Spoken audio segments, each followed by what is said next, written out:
Hello students, good morning to all of you. We were discussing our unit number third electrochemistry और last video lecture तक हम पढ़ चुके थे इसका फर्स्ट पार्ट इलेक्ट्रोलाइटिक सेल, है ना। मैंने बताया था यहाँ दो टाइप के सेल्स होते हैं इलेक्ट्रोकेमिस्ट्री में। इलेक्ट्रोलाइटिक सेल का बाहर से करंट सप्लाई करो, अंदर एक केमिकल रिएक्शन होती है। दूसरी टाइप का सेल होता है इलेक्ट्रो केमिकल, जिसको सिंपली हम केमिकल सेल भी बोलते हैं या फिर गैल्वेनिक सेल भी बोलते हैं। तो हमारा ये टॉपिक कंप्लीट हो चुका था। फैराडेज लॉ था, कुछ कंडक्टेंस की यूनिट्स थी और कंडक्टेंस के टॉपिक थे, और उसके बाद कोलरांस लॉ था, उसकी एप्लीकेशन पार्ट था। आफ्टर दैट टॉपिक आएगा गैल्वेनिक सेल और इलेक्ट्रो केमिकल सेल। आपको पीछे जो टॉपिक पढ़ा दिया उसको कंप्लीट करना, उससे रिलेटेड जितने भी क्वेश्चंस आपको मिलते हैं उनको ट्राई करना है, सोल्व करने की कोशिश करनी है। उनको नहीं सोल्व होते आप बताना टीचर्स, जूम क्लास में बता सकते हो, आप वैसे ग्रुप में सेंड कर सकते हो प्रॉब्लम्स को, लेकिन क्वेश्चंस आपको सोल्व करना मैंडेटरी है। पहले थ्योरी की स्टडी करो अच्छे से। जो टॉपिक पढ़ाया जाता है यूट्यूब पे अगर समझ नहीं आता तो उसको रिवर्स कर लो, वापस कर लो, बैक कर लो उसको। टॉपिक को 2 से 3 बार सुनो। जो टॉपिक आपको क्लास में पढ़ाया जा रहा है उस टॉपिक को बेटा 2 से 3 बार रिपीट करो, उस वीडियो को पढ़ने की कोशिश करो, समझ आएगा। उसके बाद बुक से देखो उस टॉपिक को। ओके, तो नेक्स्ट हम पढ़ते हैं यहाँ पे हमारा इलेक्ट्रो केमिकल सेल। ठीक है, इसके बारे में मैं काफी बार स्टार्टिंग में बता चुका कि जिसमें आप कोई भी केमिकल रिएक्शन होती है तो वहां से आपकी केमिकल एनर्जी जनरेट होती है, that get converted into current और electrical energy. Electrochemical cell is that cell in which chemical energy get converted into electrical energy. Means जब आपके फोन की बैटरी आप यूज करते हो चार्ज करके, तो उस टाइम पे जो सेल होता है वो किस तरीके से काम करता है, इलेक्ट्रोकेमिकल सेल की तरह। कि बैटरी में कुछ केमिकल रिएक्शंस होंगी, इलेक्ट्रॉन्स का मूवमेंट होगा, करंट बनेगा, जिससे आपका मोबाइल फोन वर्कआउट करता है। क्लियर है? जिससे आपका मोबाइल फोन क्या करता है, वर्कआउट करता है। तो ये केमिकल एनर्जी किसमें कन्वर्ट होती है, इलेक्ट्रिकल एनर्जी। एक इलेक्ट्रोकेमिकल सेल के कंपोनेंट्स कौन कौन से होते हैं? फर्स्ट कंपोनेंट होता है एनोड, और दूसरा कंपोनेंट यहाँ पे क्या होता है, cathode. Second component is cathode. और दोनों को कनेक्ट करने के लिए, एनोड पार्ट और कैथोड पार्ट को कनेक्ट करने के लिए दोनों के बीच में ब्रिज होता है, जिसको जनरली बोला जाता है सोल्ट ब्रिज। जिसको जनरली क्या बोला जाता है, सोल्ट ब्रिज। यानी इसको याद करने का तरीका होता है ABC। This will be sequence. A for anode, left hand पे आप सबसे पहले क्या लिखोगे, एनोड। बी का मीन्स होगा ब्रिज और salt bridge. C means cathode, और वो सबसे राइट हैंड पे जाएगा। यहाँ एनोड की पोलैरिटी नेगेटिव होगी और कैथोड की पोलैरिटी हमेशा क्या होगी, पॉजिटिव। बाकी सब कुछ सेम रहेगा। एनोड पे हमेशा रिएक्शन कौन सी होगी, ऑक्सीडेशन, और कैथोड पे रिएक्शन हमेशा कौन सी होगी, रिडक्शन।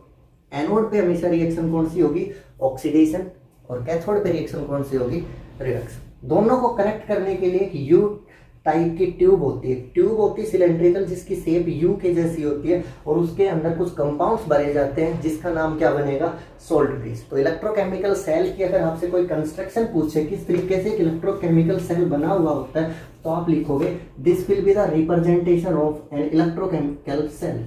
ठीक है, सोल्ट ब्रिज जिसको बोलते हैं, और this will be the cathode.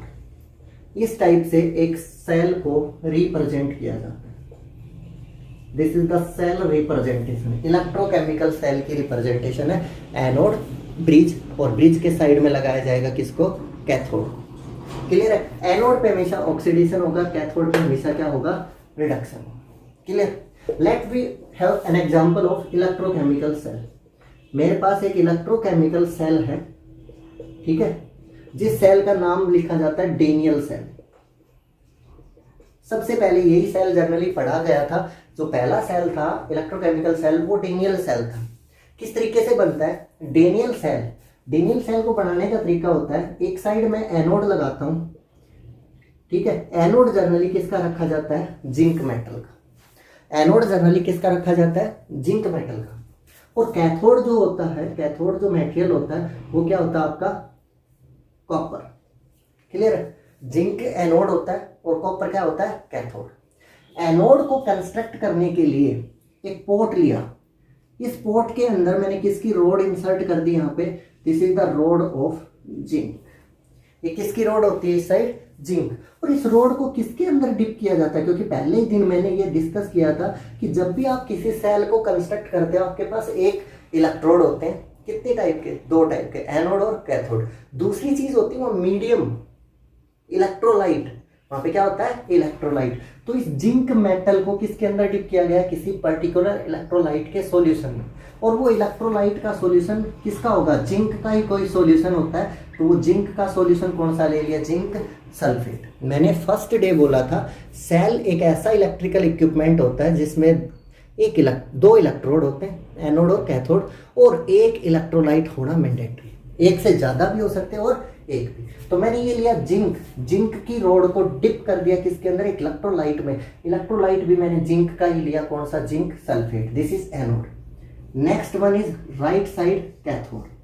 Cathode मैंने कॉपर की रोड ली और उसको एक इलेक्ट्रोलाइट में डिप किया, कॉपर का ही इलेक्ट्रोलाइट लिया, कौन सा, कॉपर का sulphate. This is zinc anode, this is cathode of, और दोनों को मैंने एक वायर के थ्रू कनेक्ट कर दिया। क्लियर है? अब दोनों के बीच में एक ब्रिज भी लगाया, ब्रिज का नाम होता है यहाँ पे salt bridge, this is the bridge और salt bridge, this is the bridge और सोल्ट ब्रिज। इन्वर्टेड ट्यूब होती है।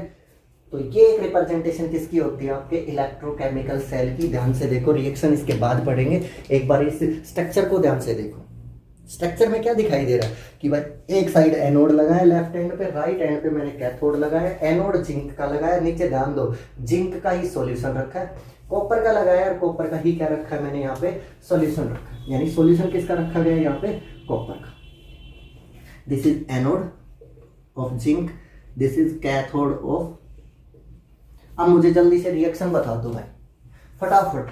एनोड, एनोड पे कौन सी रिएक्शन होगी, पोलैरिटी मैंने खुद बता दी, नेगेटिव है। हाँ ऑब्वियस, कौन सी रिएक्शन होगी, बोलो जल्दी से, जल्दी बोलो, कौन सी रिएक्शन होगी यहाँ पे, ऑक्सीडेशन। और ऑक्सीडेशन का सीधा सा मतलब होता था भाई इलेक्ट्रॉन्स का हटना, लॉस होना। रिडक्शन का मतलब होता था इलेक्ट्रॉन्स का गेन होना। तो यहाँ क्या होगा, जिंक, जिंक मेटल का ऑक्सीडेशन होगा, जिंक किस में बदल जाएगा, जिंक 2 पॉजिटिव एक्वस में, और 2 इलेक्ट्रॉन यहाँ से क्या हो जाएंगे, रिलीज। यानी ये जो जिंक की रोड दिखाई दे रही है, ये जिंक किस में कन्वर्ट हो गया, जिंक 2 पॉजिटिव। और जिंक 2 पॉजिटिव का सीधा मतलब यहाँ पे क्या है, जिंक सल्फेट में। यानी जो रोड है ना, वहां से कुछ जिंक हटेगा और हट के कहाँ गिर जाएगा, सॉल्यूशन में। और वहां से कितने इलेक्ट्रॉन प्रोड्यूस होंगे, 2 इलेक्ट्रॉन। क्लियर है? यहाँ से कितने इलेक्ट्रॉन प्रोड्यूस होंगे, 2 इलेक्ट्रॉन। और जिंक किस में बदल गया, जिंक 2 पॉजिटिव। कोई पूछे what is the formula of zinc 2 positive, क्योंकि दुनिया में किसी की मोनोपोली नहीं होती। ऐसा नहीं कि सिर्फ जिंक प्लस चार्ज वहां प्रेजेंट है, साइड में नेगेटिव में मिलेगा, और वो की कौन होगा, नेगेटिव, सल्फेट। नेक्स्ट एनोड के बाद रिएक्शन किसकी लिखवा रहा हूँ, कैथोड की, पोलैरिटी पॉजिटिव। बताओ जी कैथोड पे कौन सी रिएक्शन होगी, reduction. What will be the reaction of cathode, reduction. कौन सी रिएक्शन होगी, रिडक्शन। रिडक्शन में इलेक्ट्रॉन हटता है या जुड़ता है, जुड़ता है। तो यहाँ पे कॉपर 2 पॉजिटिव, यानी कौन सा, कॉपर का सल्फेट, कितने इलेक्ट्रॉन गेन करेगा, 2 इलेक्ट्रॉन। कहाँ से आएंगे ये 2 इलेक्ट्रॉन, अभी अभी निकले थे वायर के अंदर से, चलते हुए चलते हुए चलते हुए कहाँ आ जाएंगे, कॉपर की रोड में। और कॉपर की रोड से कहाँ जाएंगे, सॉल्यूशन में। 2 इलेक्ट्रॉन आए, दोनों इलेक्ट्रॉन ने कॉपर सल्फेट के साथ जुड़ के क्या बना दिया, कॉपर मेटल।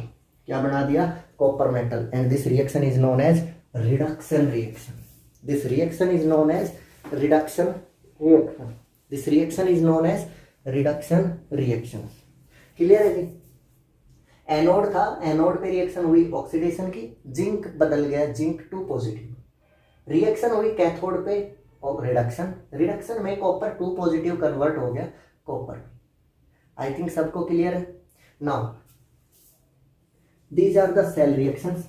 सेल रिएक्शंस के बाद मैं पूछता हूं सेल को रिप्रेजेंट कैसे करोगे। थोड़ी देर पहले बताया था, पहले क्या लिखोगे, एनोड, बीच में लगाओगे ब्रिज, और साइड में क्या लिखोगे, कैथोड। एनोड पे कौन सी रिएक्शन हुई, ऑक्सीडेशन। जिंक कन्वर्ट हो गया किसमें, जिंक 2 पॉजिटिव में, जिंक कन्वर्ट हो गया किसमें, जिंक 2 पॉजिटिव में। सेल की रिप्रेजेंटेशन लिखते टाइम इस एरो को नहीं लिखते, किससे लिखते हैं, स्लैश से।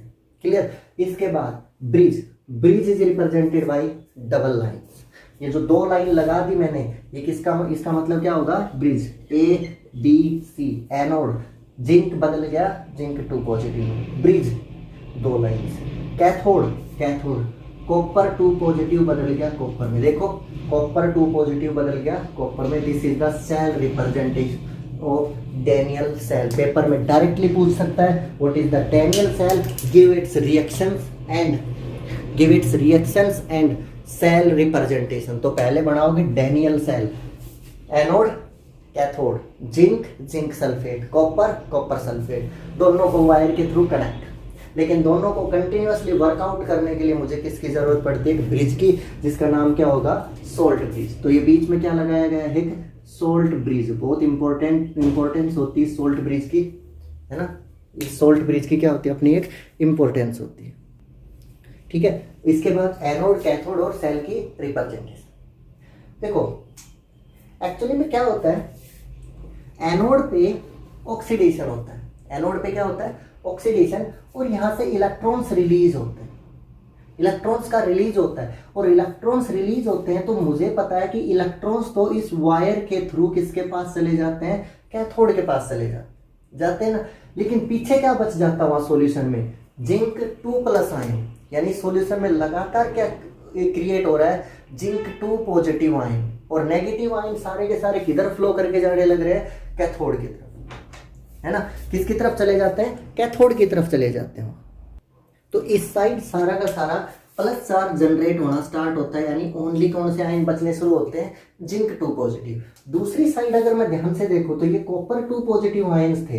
ये कॉपर 2 पॉजिटिव आयंस के साथ कौन एसोसिएट होने लग रहा कंटिन्यूअसली, इलेक्ट्रॉन्स। कहां से आए, एनोड से। और यहाँ पे बाकी कौन बचने लग गया, नेगेटिव चार्ज। तो यहाँ पे किसकी एक्सेस होना स्टार्ट हो जाती है, नेगेटिव चार्ज की। और एक साइड किसकी एक्सेस होनी स्टार्ट हो जाती है, पॉजिटिव चार्ज की। देखो जिंक मेटल इलेक्ट्रॉन लॉस करता है तो यहाँ पे बनता है जिंक 2 पॉजिटिव आयन। जब सेल काम करना स्टार्ट करता है लगातार जिंक 2 पॉजिटिव आयन प्रोड्यूस होंगे। दूसरी तरफ यहाँ पे कॉपर सल्फेट था, उसका रिडक्शन होगा, कॉपर 2 पॉजिटिव आयन खत्म होने स्टार्ट होंगे। सॉल्यूशन में एक्स्ट्रा क्या बचना शुरू हो जाएगा, नेगेटिव चार्ज। सॉल्यूशन में क्या बचना स्टार्ट हो जाएगा, नेगेटिव चार्ज। तो इस साइड पोलैरिटी फिर से क्या क्रिएट होना स्टार्ट होगी, नेगेटिव की एक्सेस होनी स्टार्ट होती है। और इस साइड किसकी एक्सेस स्टार्ट हो जाती है, पॉजिटिव की। और इलेक्ट्रॉन न्यूट्रलिटी क्या हो जाती है, इनबैलेंस हो जाती है, डिस्टर्ब हो जाती है। इसीलिए थोड़ी देर बाद सेल काम करना क्या कर देगा, बंद।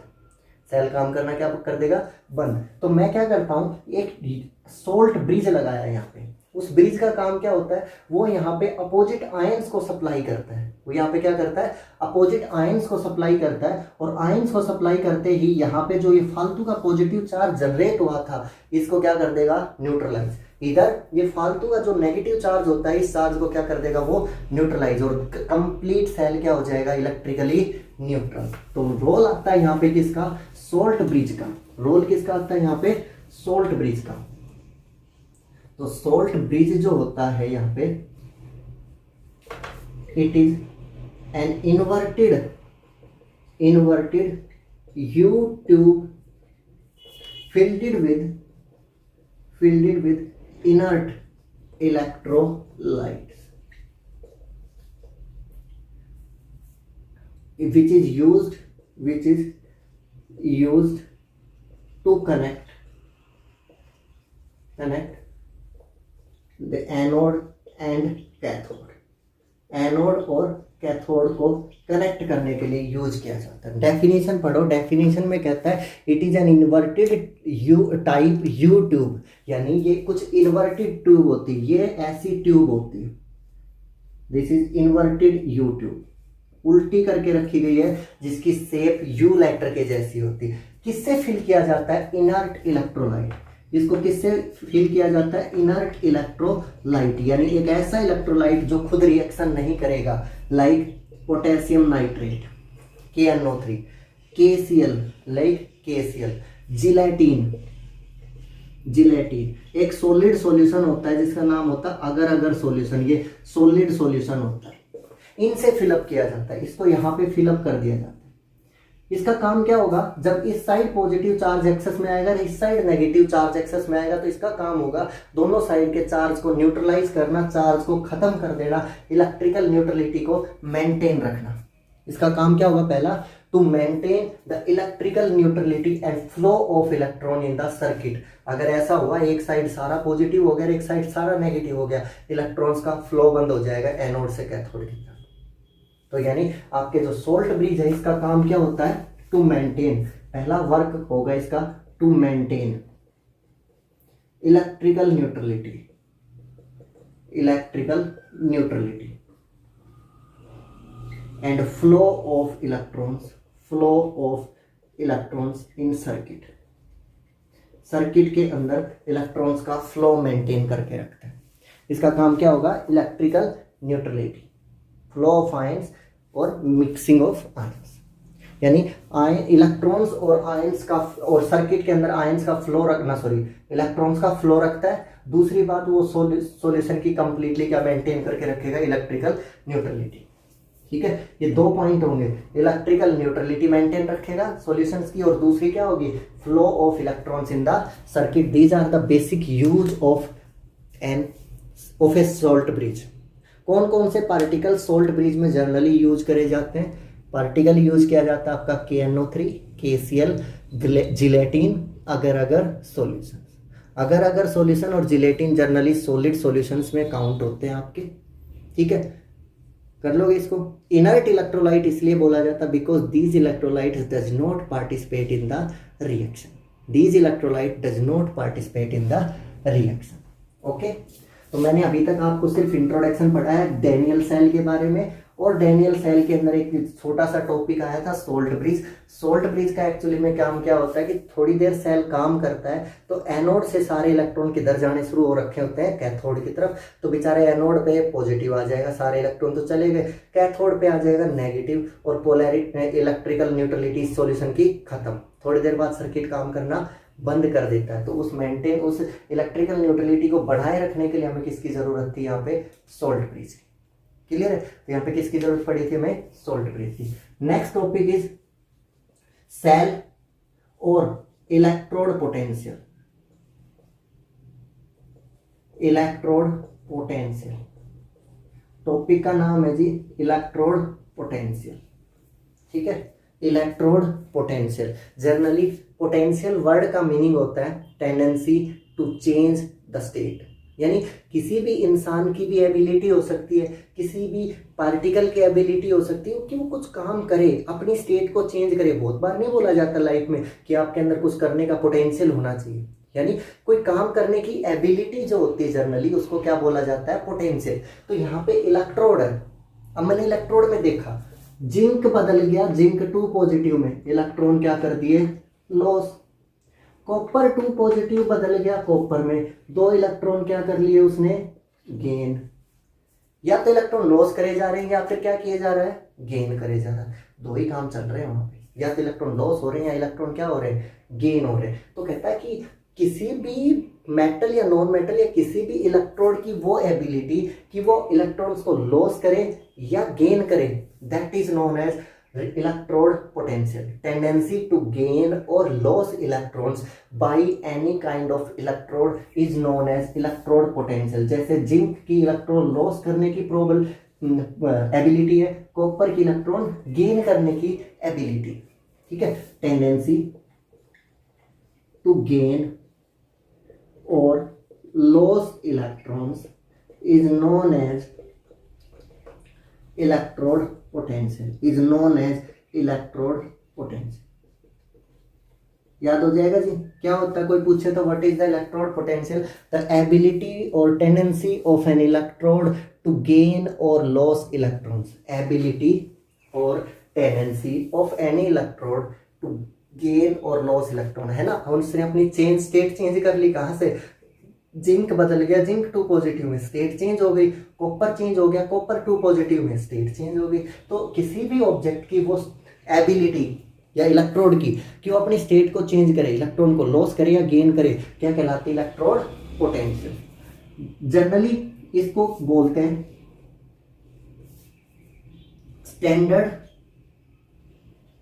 स्टैंडर्ड रिडक्शन पोटेंशियल, दो टाइप का होता है, स्टैंडर्ड रिडक्शन पोटेंशियल और standard oxidation potential. Standard reduction potential और स्टैंडर्ड ऑक्सीडेशन पोटेंशियल, इसको बोलते हैं एसआरपी और इसको बोलते हैं एसओपी। इलेक्ट्रोड पोटेंशियल मतलब इलेक्ट्रॉन लॉस या गेन करने की tendency. Electrode potential means tendency to loss और gain the electron. And electrode potential is of two type, SRP, SOP। SRP मतलब standard electrode standard reduction potential and SOP means standard oxidation potential. Reduction means यहाँ पे बताया था, reduction का meaning होता है gain of electron. Reduction means होता है gain of electrons and oxidation means loss of electrons. तो इलेक्ट्रॉन लॉस करने की टेंडेंसी स्टैंडर्ड कंडीशंस में इलेक्ट्रॉन लॉस करने की टेंडेंसी SRP SOP कहलाती है, और इलेक्ट्रॉन गेन करने की टेंडेंसी स्टैंडर्ड कंडीशन में क्या कहलाती है, standard reduction potential. Tendency of electrode to gain electrons in standard conditions, tendency to loss electrons in standard conditions. Standard condition का सीधा मतलब है एक एटमॉस्फेरिक प्रेशर और 298 केल्विन का temperature. 298 298 kelvin temperature and 1 atmospheric pressure is considered as standard conditions. और अगर standard conditions में इलेक्ट्रॉन गेन करने की एबिलिटी की बात करी जा रही है तो वो SRP है। इलेक्ट्रॉन लॉस करने की एबिलिटी है, that is known as standard oxidation potential SOP। तो SRP और SOP टाइप की दो टेंडेंसीज होती हैं, SRP और SOP। Tendency to loss electron, tendency to gain electron. Loss electron oxidation, gain electron reduction. Clear है? These are represented by a symbol E0. Both are represented by symbol E0. Clear है? और मैं अभी clear कर देता हूं एक बात कि हमें आगे इन फ्यूचर जब भी काम करना है एक वैल्यू सेलेक्ट करनी, चाहे SRP ले लो चाहे SOP, और हमेशा हर बुक में जो दिया गया है रेफरेंस जो लिया गया उसके अकॉर्डिंग हम हमेशा SRP का यूज करें। जैसे मैं एग्जांपल से समझाता हूँ। कॉपर 2 पॉजिटिव कॉपर में कन्वर्ट हुआ, copper 2 positive get converted into copper by gain of 2 electron. ये प्रोसेस रिडक्शन है या oxidation? What is the process? It is reduction और it is oxidation. Obvious this is reduction. तो मैं इसको बोलूंगा इसकी एक स्टैंडर्ड रिडक्शन पोटेंशियल होगा, इसकी एक स्टैंडर्ड रिडक्शन पोटेंशियल होगी, उसका नाम क्या होगा, E0 SRP। और मान लो इसकी वैल्यू कितनी है, प्लस 0.34 वोल्ट। कितनी यूनिट होती है इसकी, 0.34 वोल्ट। इलेक्ट्रॉन का SRP value standard reduction potential 0.34 volt है, यानी इसका रिड्यूस होने की ability 0.34 volt. Then copper goes to the copper 2 positive plus 2 electrons, then what will be the oxidation potential? ये कह रहा है, ये तो तुमने बोला स्टैंडर्ड रिडक्शन पोटेंशियल है, यह रिएक्शन कौन सी हो रही है, copper converts to copper 2 positive by loss of 2 electron. Electron तो लॉस हो रहा है, लॉस ऑफ इलेक्ट्रॉन क्या कहलाएगा यहाँ पे, ऑक्सीडेशन। ऑब्वियस, तो इसका नाम होगा ESOP, स्टैंडर्ड ऑक्सीडेशन पोटेंशियल। और ताजुब की बात यह है दोनों की वैल्यू सेम होगी, बस डिफरेंस किसका होगा, माइनस। यहां साइन किसका है, प्लस का, तो ये किसका हो जाएगा, माइनस। तो यानी किसी की भी SRP वैल्यू बराबर होती है उसकी SOP वैल्यू के, जस्ट सिंबल किसका यूज किया जाता है, माइनस का। Zinc goes to plus 2 electron goes to the zinc, value क्या होगी, E0। स्टैंडर्ड रिडक्शन या ऑक्सीडेशन, रिडक्शन, तो SRP माइनस का 0.76 वोल्ट है। आप इन दो का याद कर लो, पूरे सिलेबस में एक और आता है सिल्वर का, इससे ज्यादा यूज नहीं होगा, ठीक है। इसके बाद zinc converts to the zinc 2 positive plus 2 electron, value क्या होगी, E0 SOP। तो यहाँ पे SRP कितना है, -0.76, तो SOP कितना होगा, SRP और SOP में सिर्फ किसका सिंबल का फर्क होता है, माइनस। माइनस ऑलरेडी लगा हुआ है, एक माइनस और लगाओगे तो हो जाएगा माइनस 0.76, ये हो जाएगा प्लस का 0.76 वोल्ट। तो मैं यहाँ पे सिर्फ इतना कहना चाहता था कि एसआरपी और एसओपी वैल्यू में से आप दोनों में किसी का भी यूज कर सकते हो, दोनों में से किसी को भी यूटिलाइज कर सकते हो। एसआरपी यूज कर सकते हो, एसओपी यूज कर सकते हो, इट्स ऑन यू। बस डिफरेंस होगा, या तो पूरे क्वेश्चन में आप एसआरपी यूज करोगे या पूरे क्वेश्चन में आप एसओपी यूज करोगे। दो वैल्यू ऐड कर रहे हो तो दोनों एसओपी होंगे या दोनों एसआरपी होंगे, ठीक है। दोनों को सब्ट्रैक्ट कर रहे हो, दोनों एसआरपी होंगे या दोनों एसओपी होंगे। अगर आपको एसआरपी दे रखी है, दूसरी एसओपी दे रखी है, तो आप कन्वर्ट कर सकते हो एक दूसरे में, जस्ट किसका मल्टीप्लाई कर देना, माइनस का। एसआरपी दे रखा है, एसओपी में बदलना, माइनस से मल्टीप्लाई कर दो। एसआरपी दे रखा है, एसओपी में बदलना, माइनस से मल्टीप्लाई कर दो। उल्टा कर लो, एसओपी दे रखा है, एसआरपी में जाना है, माइनस से मल्टीप्लाई कर दो। दोनों में सिर्फ माइनस का डिफरेंस होता है, ठीक है। Tendency to loss electron SRP, ना sorry SOP, gain electron SOP. But हमेशा याद रखना भाई, क्वेश्चन में सिर्फ एक ही टेबल डेटा यूज करना स्टैंडर्ड। कभी भी ऐसा नहीं कि एक जगह आप एसआरपी लगा रहे हो, एक जगह एसओपी लगा रहे हो, क्वेश्चन गलत हो जाएगा। एक जगह एसआरपी लगाओगे, एक जगह एसओपी लगाओगे, गलत हो जाएगा। पूरे के पूरे क्वेश्चन में अगर तुम्हें कोई भी कंपैरिजन करना है, कोई भी तुम्हें न्यूमेरिकल सोल्व करना है, सिर्फ किसका यूज करोगे, एसआरपी वैल्यू। प्रोसेस क्या हो रहा है कोई मतलब नहीं है मुझे सिर्फ ये मतलब है, अगर मुझे डेटा सोल्व करना है तो कंप्लीट डेटा एक ही स्टैंडर्ड रेफरेंस में होना चाहिए। जैसे मैं अभी सोल्व करके दिखाता हूं आपको एक क्वेश्चन, कि आपको डेनियल सेल दिया गया है, डेनियल सेल याद है, डेनियल सेल की ईएमएफ निकालो। डेनियल सेल की क्या कैलकुलेट करनी है मुझे, ईएमएफ ऑफ डेनियल सेल। तो कहता है कि डेनियल सेल में दो रिएक्शन हुई थी, जिंक किस में बदला था, जिंक 2 पॉजिटिव जमा 2 इलेक्ट्रॉन में। कॉपर 2 पॉजिटिव कन्वर्ट हुआ था, कॉपी खोल के देखो पीछे अभी लिखवाया था, यहाँ पे ये वैल्यू थी, ठीक है।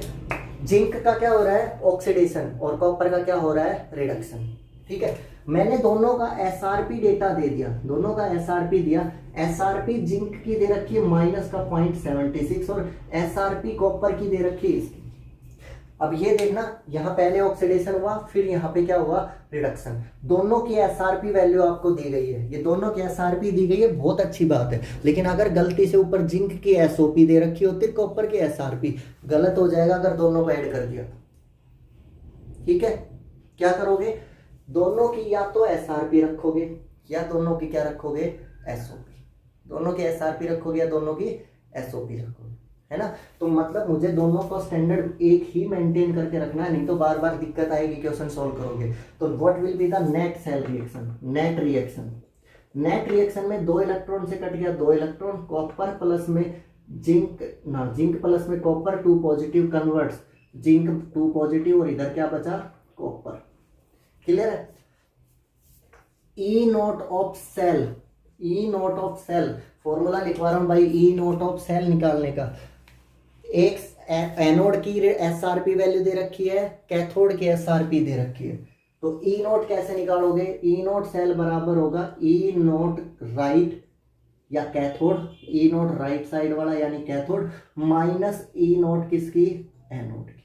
अगर ये फॉर्मूला लगाते हो, ई राइट माइनस ई लेफ्ट, ई कैथोड माइनस ई एनोड, पूरे सेल के लिए बता रहा हूं, तो आप दोनों को या तो एसआरपी में रख लेना या दोनों को किस में रख लेना, एसओपी में। बुक में आपको एसआरपी गिवन मिलेगी, दैट्स वाई मैं बार बार इस बात पे प्रेशराइज कर रहा हूं कि दोनों वैल्यूज को किस में रखना भाई, एसआरपी। तो E naught cell for Daniel cell will be equals to 0.34, this is the right और कैथोड, माइनस का एनोड, ठीक है। This value will be plus 1.10, this is the E naught cell value for any Daniel cell. मैं एक बार फिर से बता देता हूं, मैंने पढ़ा है electrode potential, tendency to gain और tendency to loss electrons is generally represents the electrode potential. Tendency to gain electron in standard condition SRP, tendency to loss electron in standard condition is SOP, standard oxidation potential. Calculation के और दोनों के अंदर सिर्फ इतना difference होता है minus का, दोनों को एक दूसरे में बदला जा सकता है। कैलकुलेशन के टाइम पे आपको दोनों स्टैंडर्ड एक में रखना है, ठीक है। चाहे ऊपर ऑक्सीडेशन हो रहा है और नीचे रिडक्शन, लेकिन वैल्यू या तो एसआरपी दोनों या दोनों किस में होंगी, एसओपी में। ई राइट माइनस क्या कर दोगे, ई लेफ्ट, पूरे सेल की वैल्यू क्या हो जाएगी आपके लिए, कैलकुलेट, ठीक है। पूरे सेल की वैल्यू यहाँ पे क्या हो सकती है, इसकी कैलकुलेट हो सकती है। तो आज हमने सिर्फ इतना पढ़ा, इलेक्ट्रोकेमिकल सेल क्या होता है, इलेक्ट्रोकेमिकल सेल में एनोड, कैथोड और ब्रिज होता है। नई चीज आई salt bridge. Salt bridge generally इसलिए यूज किया गया था कि भाई थोड़ी देर बाद सेल में एक साइड से सारे इलेक्ट्रॉन उठ के दूसरी साइड चले जाते हैं, एक साइड इलेक्ट्रॉन्स की कमी हो गई, एक साइड इलेक्ट्रॉन्स का क्या हो गया, एक्सेस हो गया, यानी नेगेटिव और पॉजिटिव चार्ज डेवलप हो जाता। उस चार्ज को न्यूट्रलाइज करने के लिए मैंने कुछ इलेक्ट्रोलाइट्स डाले, जिसको बोला इनर्ट इलेक्ट्रोलाइट, और उन इलेक्ट्रोलाइट्स को भरने के लिए एक इन्वर्टेड ट्यूब का यूज किया गया। उस इन्वर्टेड ट्यूब को उसने नाम क्या दे दिया, सोल्ट ब्रिज, जो दोनों एनोड कैथोड को कनेक्ट करता है, इलेक्ट्रिकल न्यूट्रलिटी बनाए रखता है और इलेक्ट्रॉन्स का फ्लो रखता है उसमें सर्किट में। फिर हमने पढ़ा electrode potential standard, reduction potential standard, oxidation potential. ये टॉपिक्स हमने आज डिस्कस किए। आपको इनको स्टडी करना है और इसके रिलेटेड जितने भी क्वेश्चन है आपने सोल्व करने। ओके, कर लोगे? Thank you, that's all for today.